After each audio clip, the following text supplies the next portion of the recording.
Assalamualaikum warahmatullahi wabarakatuh. Waalaikumsalam warahmatullahi wabarakatuh. Kita bertemu lagi ya di mata pelajaran ekonomi. Sebelumnya, selamat pagi ya teman-teman. Kira-kira gimana nih kabarnya teman-teman? Sehat kan semuanya? Jawab dong. Pagi, Pak. Sehat, Pak. Alhamdulillah sehat, Pak. Ya. Ya. Dengan kondisi yang seperti ini ya, jangan lupa jaga kesehatan, tetap di rumah. Terus juga ya tetap jaga kesehatan lah. Jangan keluar-keluar dulu. Kesehatan kalian yang paling penting. Nah, terus untuk materi hari ini ya, minggu kemarin kan kita udah menyinggung soal jenis-jenis pasar. Nah, bagaimana nih tugas dari Bapak udah dikerjakan belum yang kelompok? Kira-kira gimana? Ada kesulitan nggak? Udah, Pak.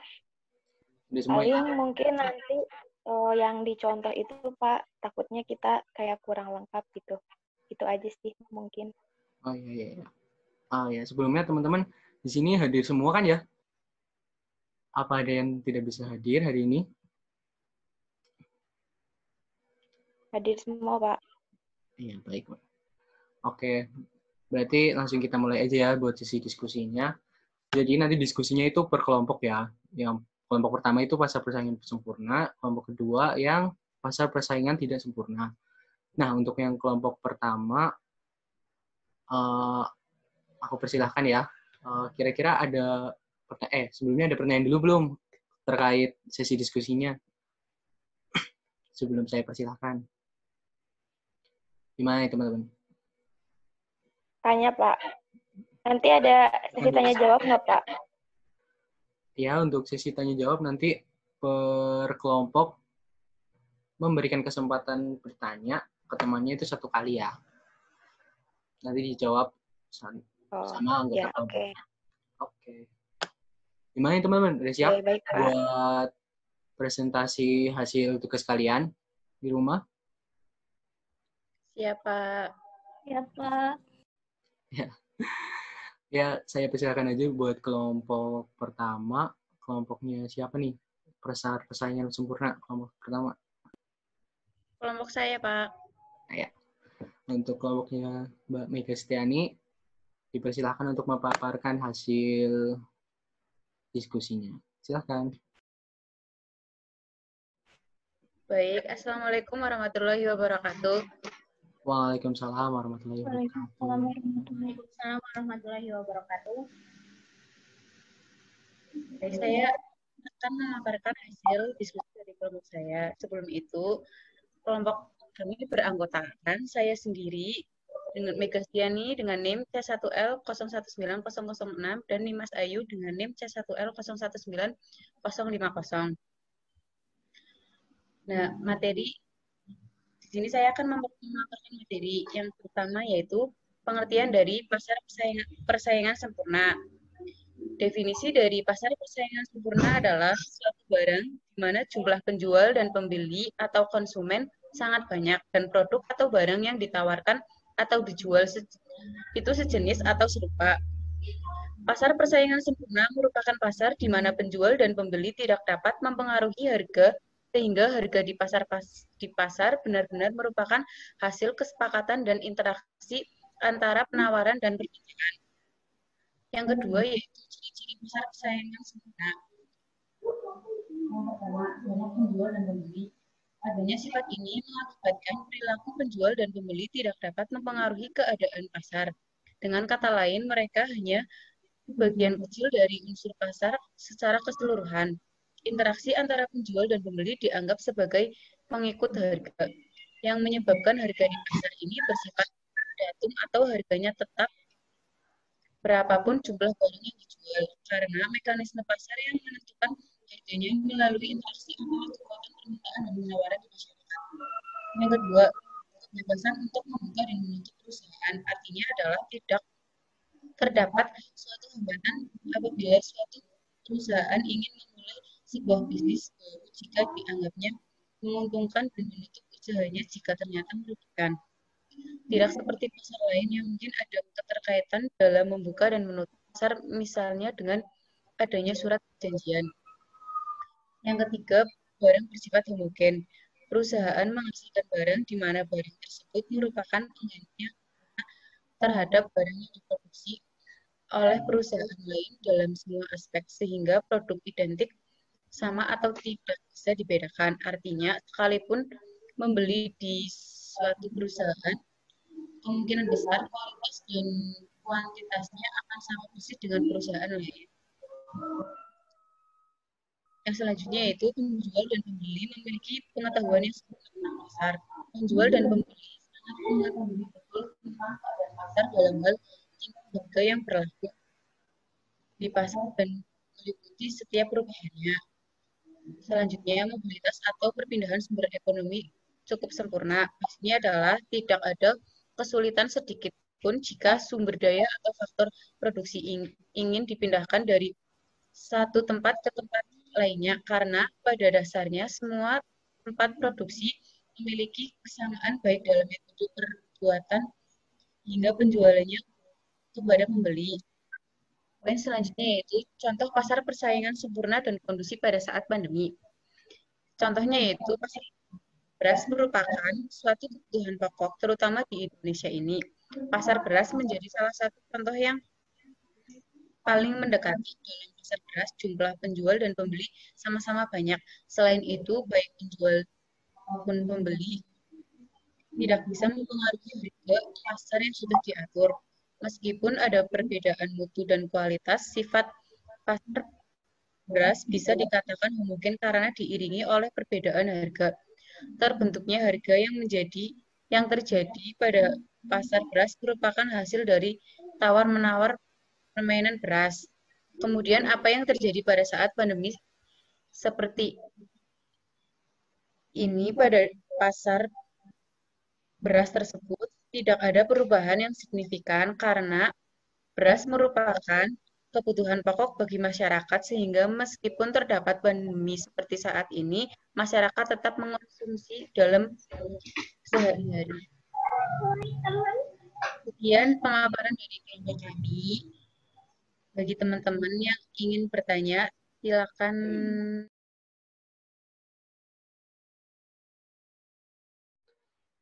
Ya, saya mau bertanya, Pak. Oh ya, buat Anissa Widya. Oh ya, moderator kembali ke Mbak Mika ya. Baik, Pak, sebelumnya saya mau bertanya dulu. Ini mau dijawab langsung atau nanti setelah pemaparan dari kelompok 2, Pak? Ya, dijawab langsung aja juga nggak apa-apa, Mbak. Dijawab langsung. Baik. Silakan Anissa Widya pertanyaannya. Ya, baik. Saya Anissa Widya Yuliani, NIM C1L019047. Izin bertanya, bagaimana cara penjual dalam persaingan pasar sempurna untuk meminat para pembeli dengan mengingatkan tadi ciri-cirinya ada barang yang ditawarkan itu barang homogen itu. Bagaimana cara penjual untuk meminat para konsumen untuk membelinya? Terima kasih. Terima kasih Anissa Widya atas pertanyaannya. Kemudian pertanyaan dari Anissa Widya mengenai bagaimana cara penjual pada pasar persaingan sempurna dalam menarik minat pembeli mengingat barang yang ditawarkan bersifat homogen. Pertanyaan tersebut akan dijawab oleh rekan saya, yaitu Nimas. Kepada Nimas, dipersilakan.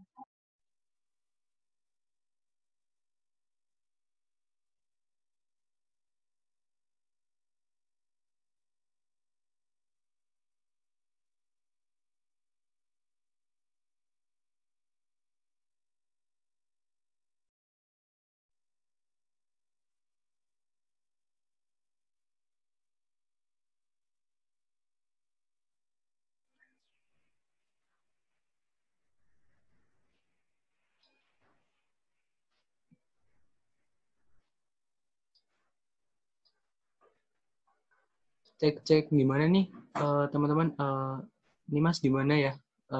Kira-kira bisa menjawab nggak buat pertanyaannya atau terkendala sinyal ya? Sebentar, sepertinya ada kendala, Pak. Oh iya ya. Mungkin kalau ada kendala bisa diwakilkan Mbak Mega sendiri. Bagaimana? Bisa Nanti bisa nih? bisa saya saja yang jawab ya, Anissa Widya. Ya baik.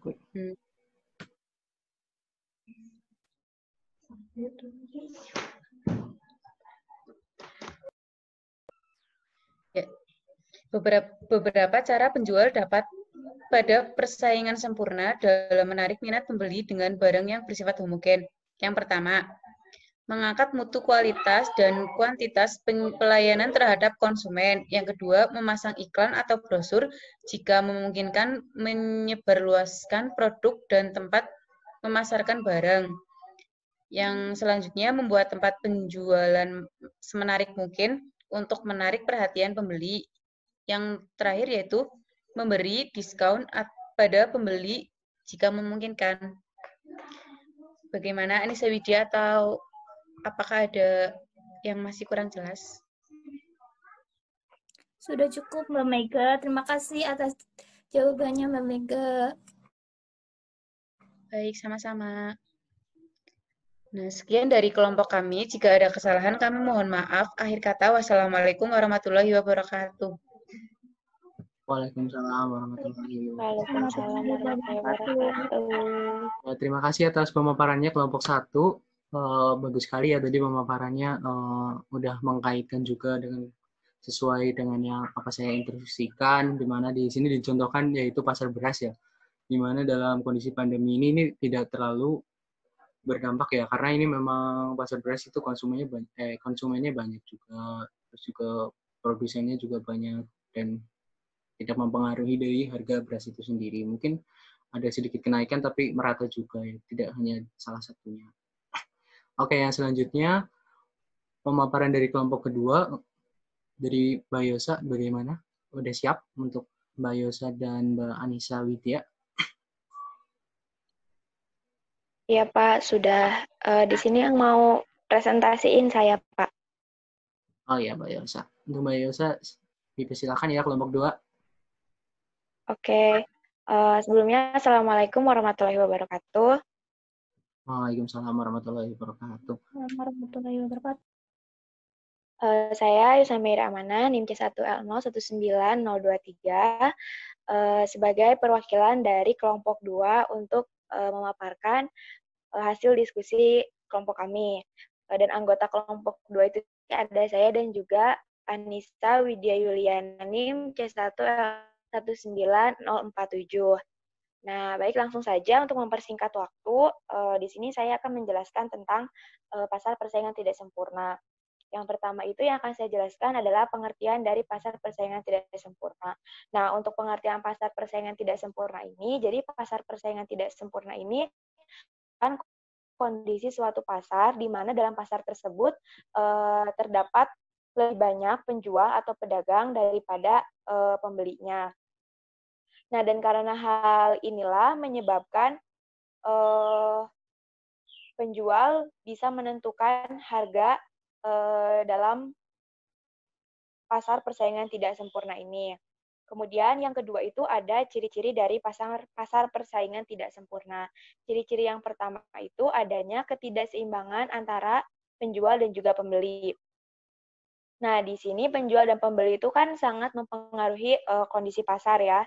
Jadi dalam kondisi pasar yang tidak sempurna ini, pasar itu hanya terdiri dari satu penjual saja dan terdapat banyak pembeli. Nah, karena ketidakseimbangan inilah yang menyebabkan penjual lebih berkuasa di pasar dibandingkan pembeli. Kemudian yang kedua itu ada penjual menentukan harga. Nah, karena di sini penjual lebih berkuasa daripada pembeli, maka dari itu di sini penjual berhak untuk menentukan harga di pasar persaingan tidak sempurna ini, sehingga perusahaan memperoleh profit yang jauh lebih besar dibandingkan pasar yang lainnya.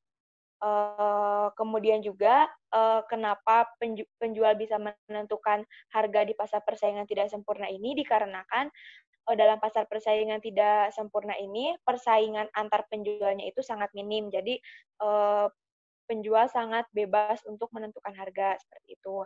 Kemudian untuk ciri-ciri yang ketiga itu sulit masuk ke dalam pasar. Nah, mengapa demikian? Karena hanya mampu dijalankan oleh pihak tertentu saja. Maka dari itu, bagi penjual lain untuk masuk dan memulai bisnis dalam pasar persaingan tidak sempurna ini dirasa lebih sulit dibandingkan pasar-pasar yang lainnya. Nah, ini berbanding terbalik dengan pasar persaingan sempurna yang sudah dijelaskan oleh kelompok 1 tadi, di mana penjual itu bebas keluar masuk pasar, seperti itu. Kemudian yang ciri-ciri yang terakhir, yang keempat itu, tidak adanya barang pengganti. Nah, kenapa bisa seperti ini? Karena para penjual itu tidak bisa bebas keluar masuk pasar. Nah, karena hal inilah menyebabkan stok barang di pasar tersebut tuh sangat terbatas. Jadi buat nyari barang penggantinya itu agak susah. Jadi semisalnya mau nyari barang yang sama persis itu tuh harus ke penjual itu lagi, seperti itu. Nah, kemudian yang selanjutnya itu ada kondisi pasar persaingan tidak sempurna saat pandemi. Jadi kan jenis dari pasar persaingan tidak sempurna itu ada pasar monopoli, ada pasar monopolistik. Nah, di sini saya mencontohkan untuk pasar monopoli itu mengambil contoh seperti PLN, kemudian Pertamina, seperti itu ya.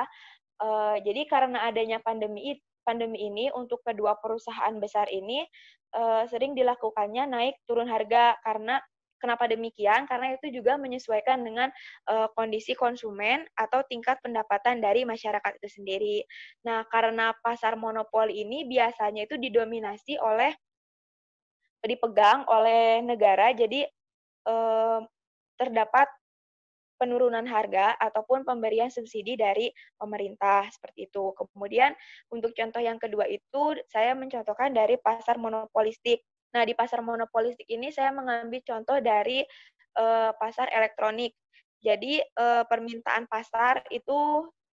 permintaan di pasar elektronik ini karena adanya pandemi COVID-19 ini barang-barang elektronik ini itu permintaannya mengalami penurunan yang cukup drastis daripada tahun-tahun sebelumnya, di mana pada tahun ini permintaannya itu hanya berkisar dari 30-40% saja. Sedangkan apabila tidak terjadi pandemi dan kondisinya itu normal, biasanya itu mencapai 60-70%, seperti itu.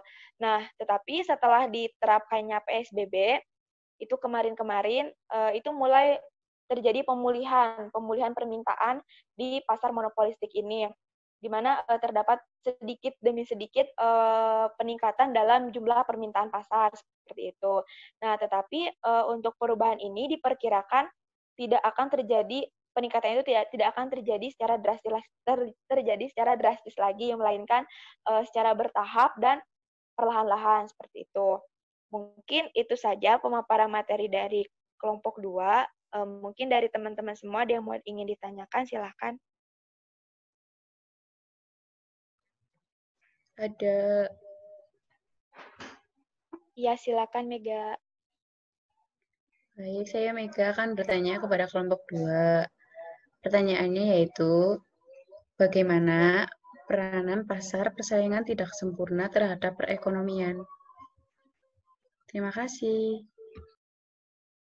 Oke, baik. Makasih Mega atas pertanyaannya. Di sini untuk menjawab pertanyaan, sepertinya akan saya alihkan ke Mbak Anissa Widya. Bagaimana Mbak Anissa Widya?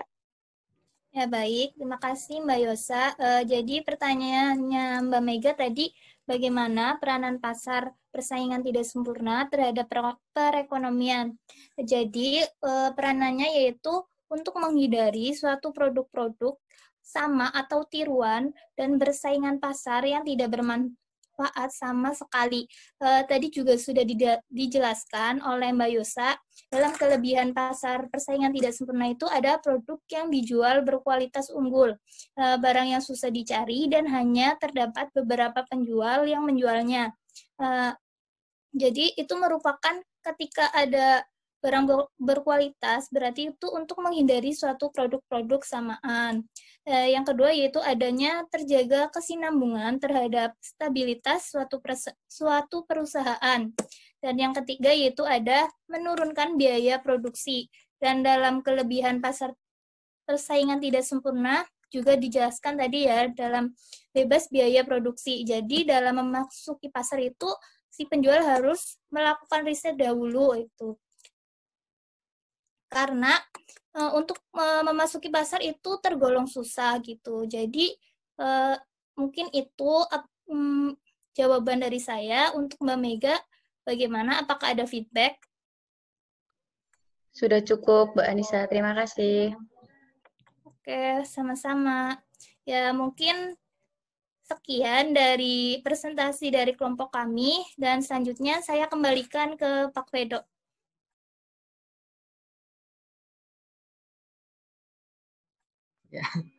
Ya, terima kasih juga ya atas pemaparan dari kelompok 2. Sudah cukup baik juga ya pemaparan dari kelompok 2, udah sesuai juga dengan yang Bapak instruksikan, di mana dari kelompok 2 ini mencontohkan dari jenis pasar monopoli dan monopolistik ya, di mana ya ini sedikit menarik ya, di mana di pasar monopolistik ini terjadi penurunan ya sekitar 30-40% ya, karena mungkin juga karena barangnya ini kan bukan kebutuhan pokok, berbeda dengan pasar persaingan sempurna yang tadi dicontohkan Mbak Mega, di mana itu ada pasar beras, di mana sedangkan beras itu merupakan kebutuhan pokok sehingga tidak terlalu mempengaruhi.